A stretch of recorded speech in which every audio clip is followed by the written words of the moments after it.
Do you remember when Jake Paul had a 2 week infatuation with MMA? You remember that?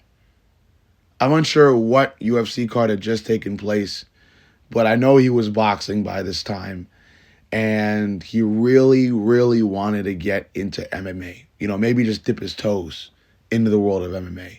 And he primarily wanted to do it in the UFC, but by this time, Dana White, you know, didn't like Jake, and I think Jake was trying to, still be buddy buddy with Dana White at this time. But overall, the thing is, Jake was trying to dip his toes into MMA. He wanted to do it through the UFC, but Dana obviously wasn't going to let that happen. So Jake did the next best thing, which is, go to the quote unquote next best MMA organization, which is by many people's standards the PFL.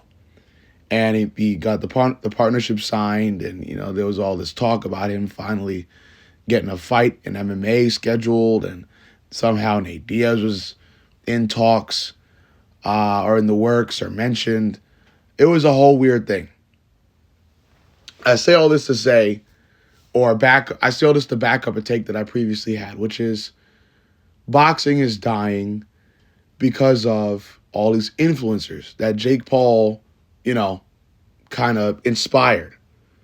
And what makes me happy to be an MMA fan is the fact that I really feel like these influencers, for the foreseeable future at least, will not touch MMA.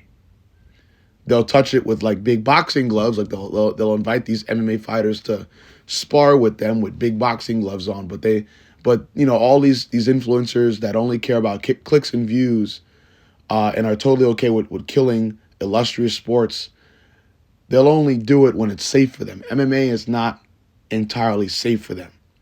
Because although, boxing can be considered more dangerous because of the big padding on the gloves and the heightened risk of brain damage, MMA has cuts more often.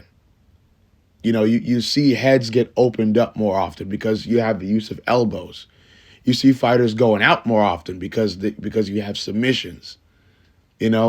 Heightened chance of broken bones because you have these submissions that don't always end in choking. Americanas, heel hooks, things that can really damage people's bones and have them stay damaged for life.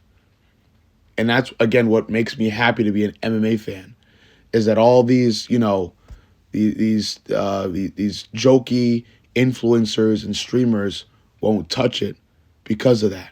And I hope they stay not touching it.